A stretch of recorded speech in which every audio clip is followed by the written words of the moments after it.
you know, she was terrified. I was terrified. Our Army went through a transformation that's unlike any that we've ever seen before since World War II. It brought a lot of nations together, you know. The anniversary is no quiet day for the Australians. Out in the Char-China Valley, the sniper teams are already secreted as part of a large Afghan National Security Force push to clear the valley of Taliban. One of the teams had identified a number of insurgents that were operating in the area, and obviously, you know, in self-defence, called in a Hellfire strike. An unmanned US drone locks on the target and releases. Once launched, soldiers spot children moving into the area. That's when the teams on the ground identified children had actually moved into the engagement area, and that's when we made the call to pull that rocket off station and put it into a safe area.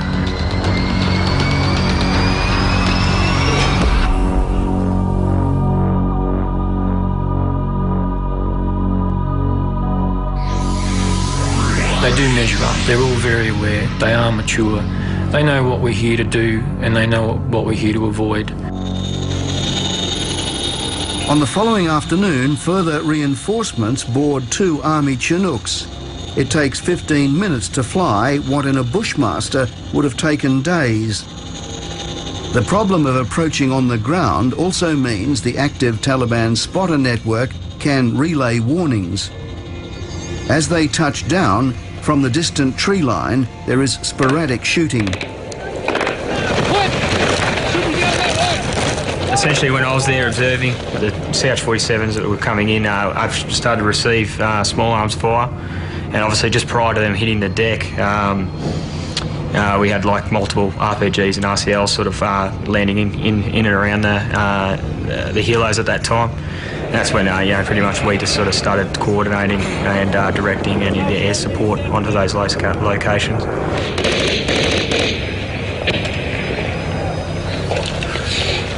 We got someone watch our rear. Yeah, we got more deck around our rear too. Roger. Got 2 teams moving from right to left. Go, covering. The commandos, often in larger numbers than the SAS, work on disrupting areas where there are higher concentrations of insurgents.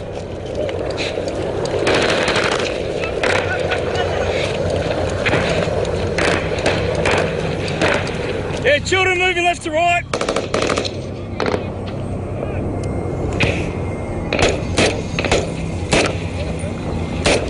Hey! Let's go! Go, just go. The aim was essentially to open the gates to allow them to move through that particular area, and consequently we did. Morning, gentlemen.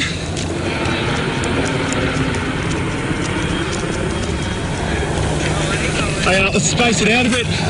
We're not fucking up each other's ass. You've got one guy and a fucking right turban around to the left. The shock action that's, that occurs on the ground with the insurgents is quite significant. They certainly move out to the periphery areas that we've found rather than remaining in the area to attempt to try and deny us from carrying out our mission. The successes that we had in that area over the 2 days were significant. Enemy KIA. Enemy KIA on your first. Yep. The commandos have been in the Char-China Valley now for 2 days. With local Afghan forces and the Incident Response Regiment, they search largely empty compounds. Joe, the explosive detection dog, hunts for caches of weapons and hidden mines. Nothing phases him, which is good. Most of our dogs need to be fairly bold. Joe is a replacement, his predecessor, Lucky, having vanished during an earlier conflict. Mortars were firing, it was very loud. I was working the dog at the time and he got scared. And unfortunately, before I got the chance to grab him, he bolted out the door and he was gone. Like about 5 minutes later, we got a report that he's around a K away from our position. So he, done the mad dash. To the SASR and commandos, the incident response engineers are brothers in arms. IRR was out there in front of us every day. Never rest, like always clearing the way for us. You know, we're out there actively seeking the enemy. They're out there actively finding the unseen enemy of IEDs and booby traps. Just such cool, calm and collected dudes. They look fear in the face every day and just get on with it. In March 2009, the Special Forces Incident Response Regiment lost its first member killed in action. The guys all know the guys within our unit very well, and we're a fairly tight unit, so any sort of loss like that hits everyone pretty hard. Take Brett Till, for example. Like, he had, you know, obviously his family at home, and, you know, when you have a family, I guess you'd seem to understand that a little bit more.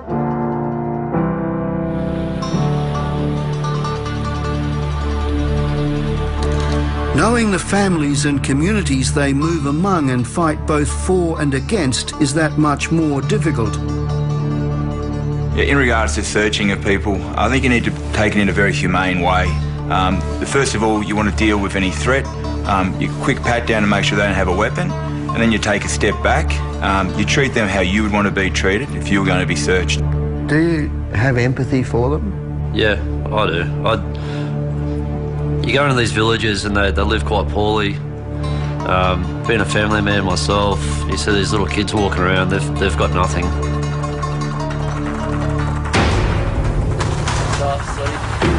We'll move back down there, mate. They either have two choices, and that's to fight or to drop their equipment and run and try to pretend to be a farmer.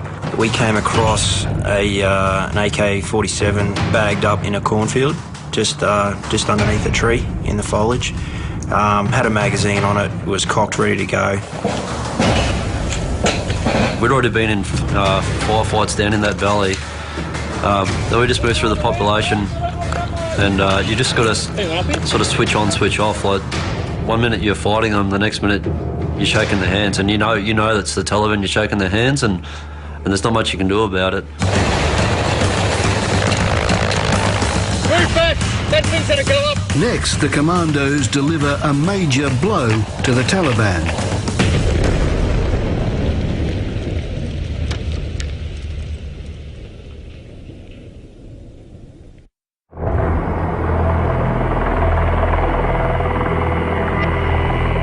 When we first meet up with Rotation 16 in September 2011, it is our second encounter. Months earlier, we watched them fight another battle. It's captured in fine detail. The old ways of trekking in secretly for days have given way to fast insertion missions. What you're seeing is a practice run for Afghanistan played out on a secluded Australian Army base, drawn from real-time experience. The soldiers are trained not just to fight, but to collect evidence. As the mission in Afghanistan evolves into a transition phase, the battlefield evolves into one giant crime scene. Fingerprint and gunshot residue is collected. Witnesses are located and detained. The Kultana mission rehearsal is for the soldiers another in a long parade of brutal training programs that began with Special Forces selection. It was a long, hard road. The whole course, or the whole reinforcement cycle is designed to sort of work you at your worst. Like, they break you down so that they see you at your worst, so they know how you're going to react to certain situations when, you know, you're tired, you're hungry, you haven't slept. But that goes for a long time, and you come back quite skinny from it, and I still haven't recovered. The mission rehearsals can be a little too realistic. In October 2009, an experienced commando was killed at Kultana during a live fire exercise. The rehearsals have since continued using recently arrived Afghan nationals relocated to this remote corner of South Australia. I living in Afghanistan, Warazgan Khas is my village, my father village, my grandfather village. Now go back Afghanistan. When I go Afghanistan, is Taliban kill me.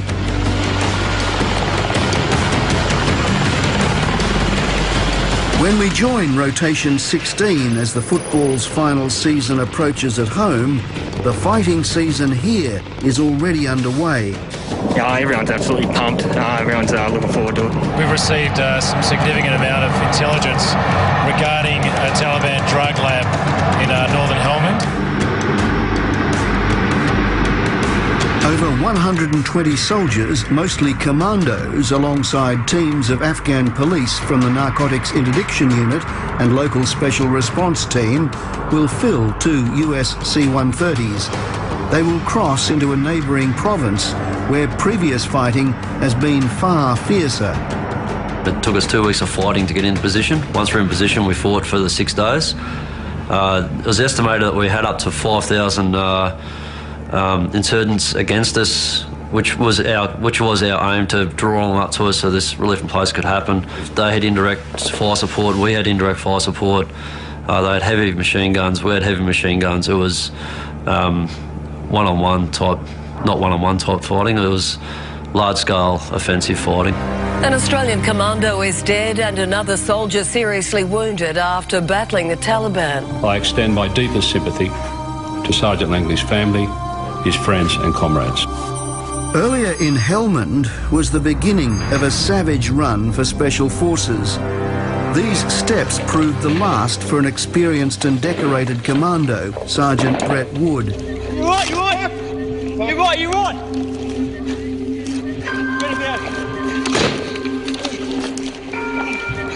Within weeks in the same area, Sapper Rowan Robinson and Sergeant Todd Langley were also lost. Every spike in casualties challenges the rationale for being in Afghanistan, as well as extending risk by moving outside Uruzgan. One thing we discuss regularly is that the lines on the maps here were drawn generally by us or by nations that came before us. Lines on maps don't mean a lot to the Taliban and particularly insurgent commanders. In fact, if anything, lines on maps are where they locate themselves because it's something that we don't exploit and they use to their advantage. The Counter-Nexus mission, as it's known, is driven by intelligence gathered by the US Drug Enforcement Agency.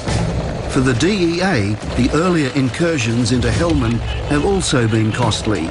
This agent, just one to have suffered a gunshot wound. The shared losses have helped form a unique partnership with Task Force 66. It's something that we've been striving as DEA to get a strong partnering relationship with military entities. The relationship is remarkable. Overnight, commandos move in, one blocking force commanding the higher ground. I don't think you could have slept, the mood and because you know that you're going into a fairly hostile sort of area. You get fairly G'd up for it. In the dark, commando assaulters bump the enemy. This soldier forced into hand-to-hand combat. Upon moving back to our block, we came across another 2 insurgents, and I took one back as a detainee. The other one was killed? That's right. In the observation post to the west, as dawn breaks, further targets present, and 7 more insurgents are killed. A lot of their spotter and scouting networks are moving into, obviously, put eyes on friendly dispositions further down the valley. Obviously, we were positioned a little bit further out. We obviously got eyes on them and then, neutralise those targets in accordance. The operation is monitored back at base by a range of eyes in the sky. At dawn, the DEA, Afghans and Australians overwhelm the drug lab. Thousands of kilograms of opium base and precursor chemicals, plus refined heroin, is found. The engineers quickly rig the chemicals and equipment for destruction. The drug lab was inside a very, very narrow valley, and we were at the mouth of that valley trying to stop insurgent forces moving through. Through the course of the day, they had a few cracks at moving through, but they really couldn't get through. The loss of hundreds of millions of dollars is not taken easily. Closer to the drug lab, an insurgent marksman gets into position to direct accurate fire.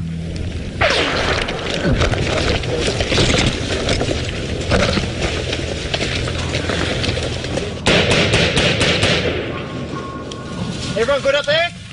By 11 a.m, the task force is beginning to take casualties. We got a casualty coming! We got a casualty coming! Yeah, Roger! Go up here. They're going to put the HLZ just here. Back at Camp Russell, there is anxiety. A gunshot wound, India, upper arm. A signs, a shock, a treatment, a medic in place, correction doc in place, administered morphine. A round came in and it seemed quite close to me. It felt a pinch initially. I didn't think anything of it. 5 seconds later, I tried to move my leg and my leg was paralysed. Then I started getting stomach pains, and that's when I called the guys there. I'm being hit, I can't move my leg. 3 coalition members have received gunshot wounds. The Australian among them is Category A, which means getting treatment within what they call the golden hour. They cut everything open and started looking for fragmentation wounds and like going through all my intestines. This is the HLZ. The stretcher bearers and definitely exposed themselves to get me to that bird. So, and I think it was probably about 10-15 minutes of running me. Get them 2 dudes behind you. We're going to go secure the cornfield. Well, let's push back. The Australian soldiers retaliate, suppressing the marksman. Go right 2 points.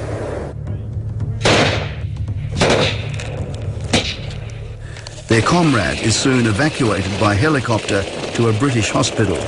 I do remember one of my mates just leaning over to me because I was kind of pretty much naked on the stretcher and goes, I thought you were Jewish, so. In a conflict where clear measures of success don't come easily, the counter-Nexus mission delivers serious pain to the Taliban, as well as demonstrates a smarter approach to targeting by avoiding alienating the poppy growers. And the reason we do this, of course, is so that we're not having an adverse effect on the general population and their ability to have a livelihood. So we tend to try and target between the selling and the distribution, which we've been able to do extremely effectively this year. The profit off of the narcotics production and sales in this country does fund the insurgency, which leads to additional IEDs, additional ammunition, and the capability for the insurgency to put up a larger fight for coalition forces. Especially in Helmand, the insurgency and narco-trafficking is, you're not able to separate it one from the other. Special Forces soldiers deploy for around 4 months at a time. There will be no holiday in between. The weekends tend to disappear. Every day is a workday, either inside or outside the wire. The average age of operational personnel here is 32. Well, generally I do the listening and the wife does the talking, and you've got to limit how much you call home because obviously we can't say a lot, so there's not a lot for us to talk about. A lot of the guys here are quite old, a fair bit older than the average soldier, so a lot of them have kids. We understand that they're not just mercenaries, for one better term.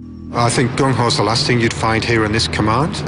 My experience is, like I said, of Special Forces soldiers around the world, they generally tend to be very humble men and women, because I think just because of the reality of the nature of their work.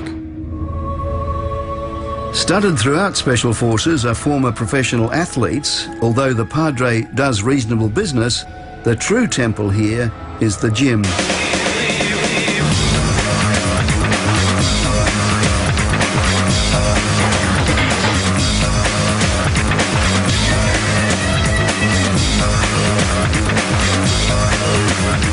It is your time to zone out. You've just come back from operations. You've got to tear yourself away from it. It's something that takes your mind away from here for half an hour, whatever it is. Something that you would find yourself doing at home anyway. To be honest, I pretend I'm dancing somewhere or I'm somewhere else. It's a nice escape. Are they overworked? There's times when it will get very, very busy. They do get downtime. I just wish during those periods they didn't go and hit the gym. In the next segment, we return to a Taliban hotspot to see how the fighting has evolved.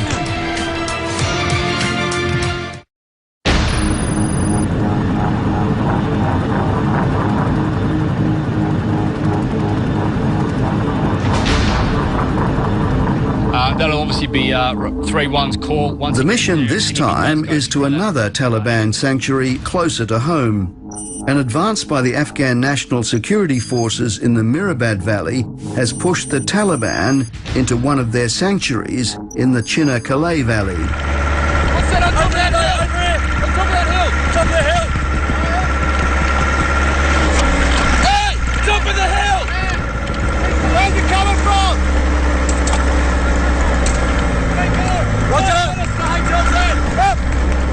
Victor Alpha, we believe one possible KIA, the other one to be confirmed. We are moving back to the south to establish an HLZ over. Oh, they're close, boss. They're close, boss.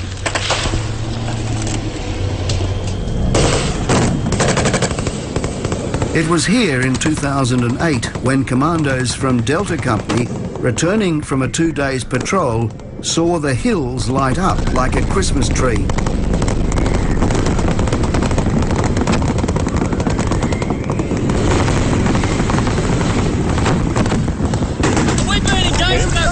Yes, but I don't know where. Victor Charlie, this is Alpha. Can we get those Apaches in to try and identify these targets? Over. We walked into a fucking bike track.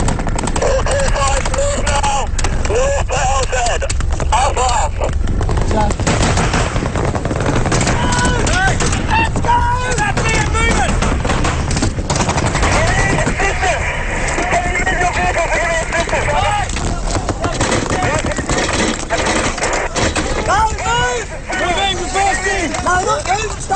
To the right! What do you got? I don't know, there's fire from up there. And... Fuck! Where the fuck is that coming from? Go! The ambush demonstrates the vulnerability of the long-range vehicle patrols of old. The fighting continued for 2 hours, Dutch Apaches eventually rocketing the hillside. Let's go, let's go, let's go! We manoeuvred into the village itself. We came under fire, we were ambushed. Within about the first 10-15 minutes, Jason was killed, unfortunately, and about another 4 or so members were wounded. It was 2 days after Anzac Day. We lost colleagues that we, whose mannerisms we can still remember. Things like that, they're not just a statistic, and they're not something that's we're here to avenge. We're here to, I suppose, more or less honour what they're over here in the first place.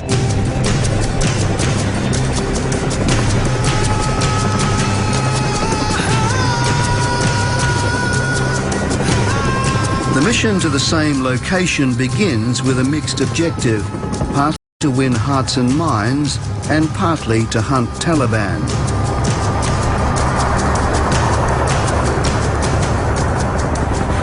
On the way in, the atmosphere ramps up when fresh intelligence indicates a target is present.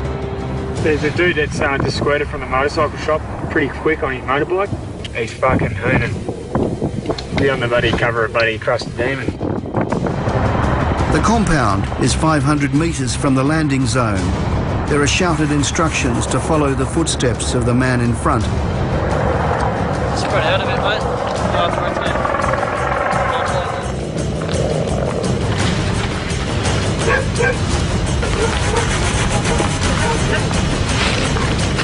So essentially, during the flight in, we received more intelligence indicating that persons of interest are in these certain compounds. We've had to adjust the plan to cater for that. One target has, as they put it, squirted on a motorbike, but a second target, a suspected IED facilitator, is detained. The locals have in turn also made a discovery. A sniper team in the hills above has been spotted, and suspected Taliban are attempting to encircle them. ICOM suggested if they come in the green, they'll shoot us up. A kid probably younger than 10 years old, probably 8 years old, 6 was his little brother, I guess. You could see them start departing from the village with a herd of goats, and it became pretty clear that that herd of goats was probably going to make contact with our position. Quite often they'll use children. The children will come up into our positions within the green belt, come up, just having a look at us, then they'll walk off and report. And we've seen them, you can see them walk off and then report to adults. Hey, brother. Yep. We've got a tunnel down here. Back in the compound, caches are found, but they are empty. We're not finding weapons or caches within compounds. They're all in adjacent fields. Local nationals who have seen it all before seem to take the intrusion in their stride. And what about the bad people? How do they treat you? Through an interpreter, I asked for their reaction. He said no bad people have ever even came for him to even know how to answer that question. He says you will be lucky if you even saw one in the mountain right now. The men say there are no Taliban here, that they are farmers trapped in the middle. The soldiers are sceptical. Asking these people which side they're on can often seem to be pointless. They're obviously going to be on the side of their family, their tribe, and whichever powerful force happens to be around on any given day. It's an extraordinarily difficult question to answer which side they're on. And of course, that's the problem that the soldiers face every single day. Soon after, the men are detained when ammunition and detonators are found by the Afghan partner force. Oh, they're actually very good. They'll find stuff that we can't find with all their technology. More and more operations are now like this, with no shots fired and suspected Taliban taken into custody. They are held in this detention facility at Tarin Kot. Within approximately 4 days, if no prosecutable evidence is found, they are given a sum of money and released. More and more, the work of Special Forces soldiers has come to resemble conventional policing. While the Australian Federal Police has a training role in Uruzgan, they do not go outside the wire. It's often said that the best classroom is the battlefield. Is that limiting for you? It is limiting, but there's reality. You know, you have to look at each mission, what's safe, what's not safe. I think some of the things that the SOTG get involved in, potentially we could be there. Some of the other things, it's really their domain. It's what they train for.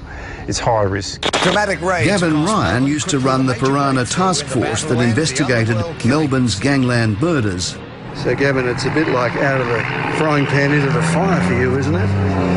Yeah, the 29 years at Dikpol were great. The last 5 years were, at Piranha were the highlight of my career, and I always wanted to represent my country overseas, so this opportunity came up. So a challenge along the lines of building a police force in a community with a literacy rate of 5% and complex tribal and family ties to the insurgency is not so steep. So tell me a little bit more about the process of applying rule of law to what has been for centuries a lawless environment. Yeah, it's very true. Not a very hard task for everyone involved. It's Australia back home. It's like coming in and transplanting a completely different system. When the soldiers talk about resolution in Afghanistan, they frequently say there is no one solution and no single battlefront.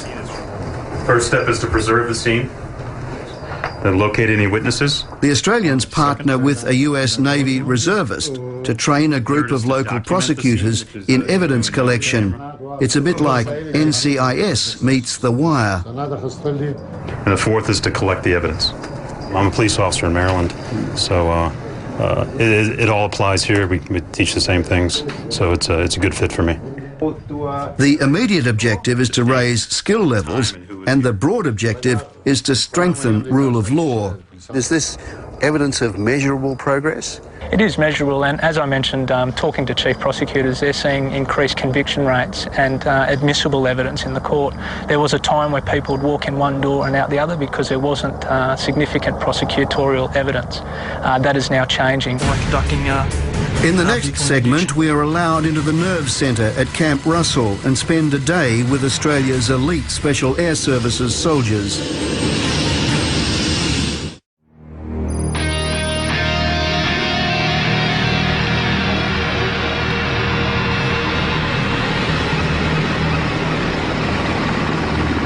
One of the biggest changes to occur on the battlefront is revealed through this next unique experience. What targets are we likely to be able to prosecute today, and what effects we can achieve on the network by targeting these people. So have there been any developments? Yes. Last night we had a fair bit of information that came in that's enabled us to develop a series of mission plans, I guess you could say, that are basically sitting on the shelf waiting for this morning. So that's what we're about to see? Yes. We are entering the Special Operations Command and Control Centre to start a day with the SAS. This is where the battle is monitored, where the intelligence accumulates, and where what matters even more than the fighting, the thinking, is done. We've had plenty of occasions where we've had intelligence that's given us a start point, and then we start bringing other layers and fusing other forms of intelligence over the top. It might be an initial rumour that starts from within the local population, and then we use some sensors to confirm whether that is true or not. In the ready room alongside is another practical asset, the US Army Air Wing. We're going to launch a morning vehicle interdiction package up towards Kalach. We've got some reliable intelligence suggesting a few of the key insurgent commanders from up that way are starting to be pushed back in. To respond swiftly to intelligence alerts, the SAS needs helicopters. Everybody's playing for helicopters. Everybody wants helicopters. So for these guys to have the amount of, if you will, dedicated assets for the rotary wing package is almost unheard of anywhere you go. And it's because of that relationship that we established early on. This is the third rotation now that we've had the 4 and 2 package, so 4 60s, so 4 Black Hawks. And we have 2 gunships that support that, and we work over a 4-day period. Out on the flight line at this one base is the equivalent of the entire Australian rotary wing fleet. Earlier this year, a US Black Hawk with the SAS on board chased down a major Taliban target, codenamed Wiggum, as he tried to outrun them on a motorbike. Where they were able to identify Objective Wiggum moving on a motorbike, rapidly interdict him, detain him, conduct biometric analysis and put him into detention. I take it you can use the rotor wash to actually remove him from his motorbike. And in many ways that's how we often achieve these operations without engaging, without needing to fire a shot. We use whatever capability we might have. Later that morning, the SAS squadron prepares for another such mission. The 2 areas that we're focusing on is K2V and the Kalach Valley. There is reports that insurgent commanders are coming into the area, and we're going to restrict their freedom of movement by conducting vehicle interdiction along known rat lines, pretty much in this sort of area between the 2 valleys in this very canalised terrain. The Black Hawks will head north. The modern approach to long-range patrolling is a long way from the days when vehicles would roll out for weeks at a time into areas where you did not need to be Taliban to oppose all invaders. There's certainly instances of coalition being caught in the middle of crossfire between warring tribal factions. That is a feature of this battlefield, and that's what makes the job that the guys do so much more admirable. In modern warfare's version of random breath testing, one Black Hawk swoops down, a smoke grenade fired to warn the vehicle to stop.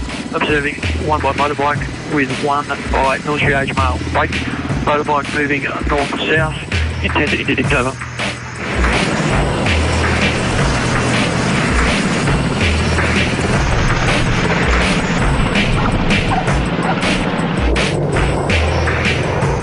As with random breath testing, there's a lot of tedium and the occasional jackpot.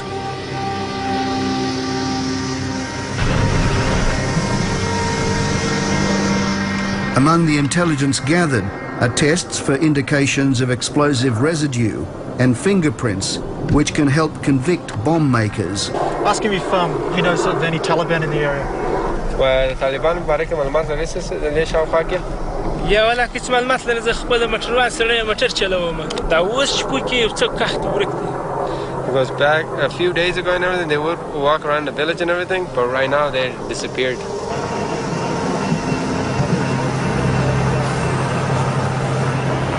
The search is undertaken while a second Black Hawk with snipers at the ready hovers above.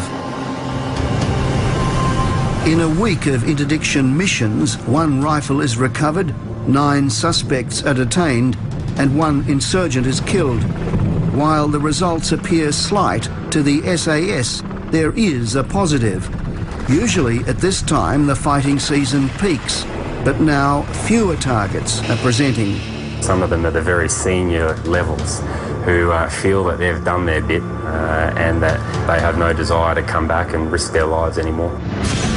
Next we go to the vexing question of trust following a series of fatal attacks on Australian soldiers by their Afghan partners.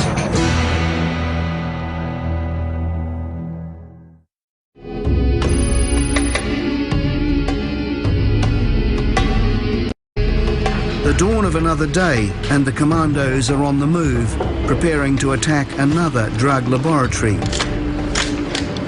So going back to Helmand, considering that it's obviously a hot spot, how do you feel about that? Oh yeah, pretty confident. We've got pretty good intelligence for this one, so it's vicinity the same area as last time, so we know the area pretty well. 100 metres away, the SAS is also getting ready. The SAS is going out again. You have to be here to get a sense of the sheer relentlessness of all this. You'll see the men in the morning in the mess with the camouflage paint still on, having come back from a mission, and then soon after, like now, another crew is going out. And what is also hard to get your head around is the fact that going out is what they'd rather do. It's the psyche of your soldier, I suppose. I mean, like I said, they're very high functioning individuals. No one likes to be seen as being a person that's not able to cope. Every mission must be conducted with a representation of at least 33% of the partner force, in this case Afghan police from the local special response team, who are different. How hard is it for you sometimes to adjust, like to hurry up and wait, that sort of thing, to the Afghan way? Well, I guess you saw it this morning. We asked them to be here at 6:30. 7 o'clock they rock up, but they do it their way. Wally! When the Australians are not patrolling with the Afghans, they are training them. Fast-tracking courses in arrests, evidence collection, navigation, planning, and, in this instance, unarmed combat. You have to make the training enjoyable. We're back in Australia, I guess you just do it, and soldiers accept they have to do it. We're here, if you don't make it enjoyable, the numbers they just won't turn up, less and less. This SRT commander was earlier brought to Australia to help strengthen both the skills and the partnership. It'll be an overnight mission for, we only need 4 of your men. There is no denying the degree of difficulty. In November, 3 Australians were killed by an enemy masquerading as a friend. This followed an earlier murder of an Australian Army cook by an Afghan ally. Afghan police in particular have had a poor reputation for collaborating with the Taliban, for extorting the local population, and for drug use. I haven't seen them smoke marijuana at all, but in the early days they used to, and a lot of Australians would refuse to go out and patrol with them because they were under the influence of marijuana. Adapting to the Afghan way calls for patience and compromise. What do you think? Is this one too hard? No, I don't think it's too hard. I think it is certainly very challenging. The challenge is most apparent in the key relationship the coalition has formed with a former warlord turned police chief, Matullah Khan. It is unlikely that you'll come across anyone of any real power in Afghanistan that hasn't had some sort of past. It's a tough country that's had a very hard history. How do you avoid fighting his personal war? You know, any personal interests he might have really don't come into play when we conduct operations with his partner force. The Australian frontline soldiers who bear the significant brunt of the challenge here for mentoring a sometimes doubtful partner say that the Afghans have come a long way. They also say you can't for a second relax your guard. If we catch a Taliban unarmed, he'll come back here and go to jail for a few years, but if he's caught, he will, they'll kill him regardless of whether he's armed or not armed. We're governed by rules where these guys have their rules, they're slightly different to ours. Like we had 12 prisoners, 12 detainees the other day, and Usman knew that they were Taliban and he wanted to kill them right then and there, and I said, no, you can't. You know, I guess at the end of the day, if I prefer not to work with them, then Afghanistan will never ever be its own country. I'm happy to work with them. I've been left alone with them for them providing me security while I've been doing some bits and pieces, and I trust them wherever I go. Today's mission for the SAS is a deeper insertion. The Taliban can ID sort of choke points, roads where they're going to drive, whereas we can pretty much just drive anywhere. So our freedom of movement is across the desert, wherever. However, the Taliban find it very hard to ID against these, and also we're smaller. We can't be targeted as quickly. We can move a lot faster, and if we need to shoot and run, we can shoot and run. US CH-47s, the Sugar Bears as they're known, will carry a scouting party of two-wheel and quad bikes into an area where they will conceal and watch and listen.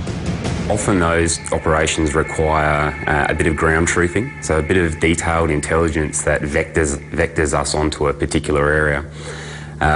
In this modern age, you can have all the sensors, all the UAVs, all the intelligence in the world, but nothing, even to this day, nothing replaces the old Mark I eyeball. The mission is in support of the larger mentoring task force, which operates beyond the main base in smaller outlying patrol bases.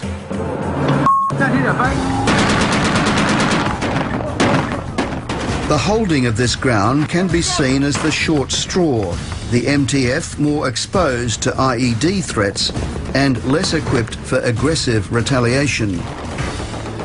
My soldiers don't expect that on a daily basis, but they're exposed to danger constantly, and they don't know when that danger is going to appear and where it's going to appear from or what form it takes. And I think that that's the big difference. The bomber packed 1,500 pounds of... The coalition's gains do have a way of becoming shrouded in the dust of the latest IED blast or suicide bomb attack.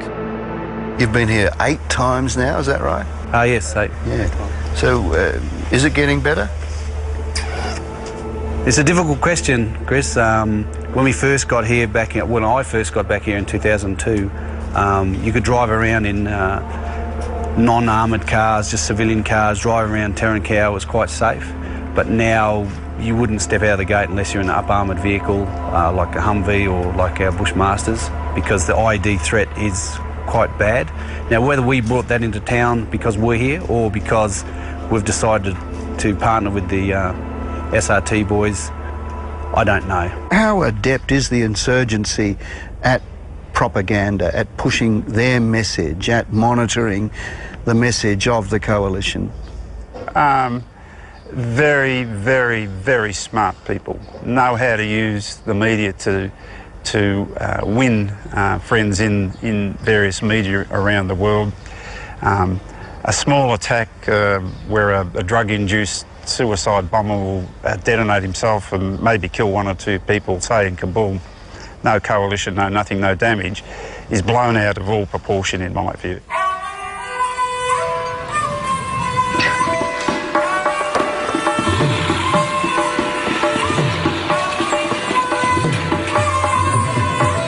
A simple trip into the neighbouring town of Tarin Kot tells the story.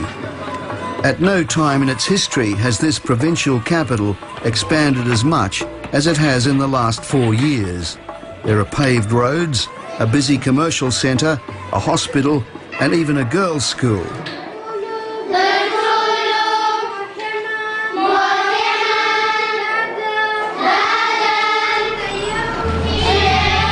But we still require the protection of 4 armoured vehicles to move a couple of kilometres. The governor's compound also tells a story. On July 28, the Taliban launched a suicide attack. The victims, principally the Taliban themselves, and local civilians, including children. That day, this Special Forces nurse was on duty. And I remember turning around and seeing little bodies literally being carried in and just covered in blood. Just the most horrific injuries. Even to this date, they're still the most horrific injuries I've seen over here.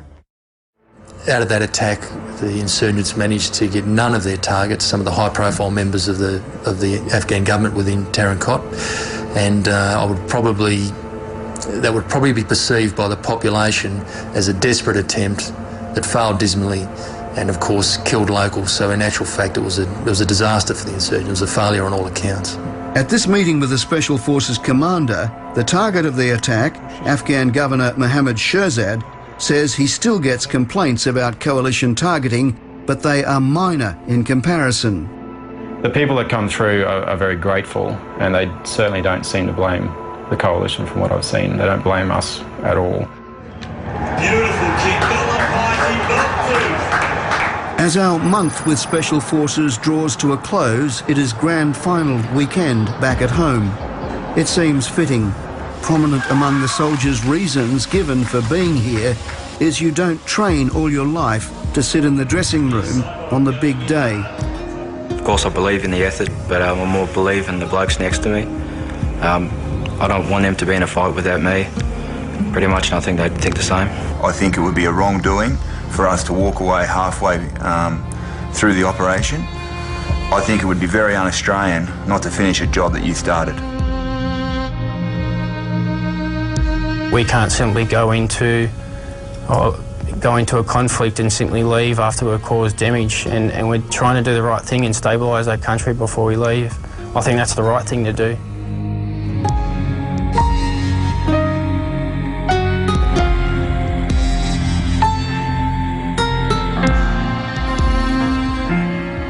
There are 1,000 ways to tell the Afghanistan story, and not one of them would be perfectly accurate.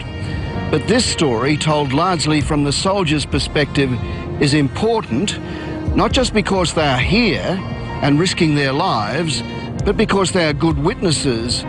And what is consistently intriguing is the difference between what they see and the view back home. We begin tonight with the Australian Defence Force and its chief hitting back at growing calls for the withdrawal of our troops from Afghanistan. You know, if you're sitting next to someone at an airport, or you're just sort of having a conversation with another friend back at home, I would say that the most question I get asked is, are we really making progress over there? What do you say? I say yes, we are making progress. Quite often the only thing that the public may hear is that when there is a unfortunate incident which has occurred, as opposed to the many very good missions that are completed that do have a significant effect on the battle space. So I think it's a great concept that we're opening our doors a little bit, I guess, so to allow the public to properly understand that what's happening over here from both our own perspective and the rest of the Australian forces as well. I think now that we've got that trust and there's an established government, there's established procedures, I think, it's going to start moving forward. Australian Special Forces actively avoid recognition. They are practiced at keeping their secrets. A curious consequence is the ugly gains of their enemy can be better known than their own measured, disciplined, and often magnificent endeavours.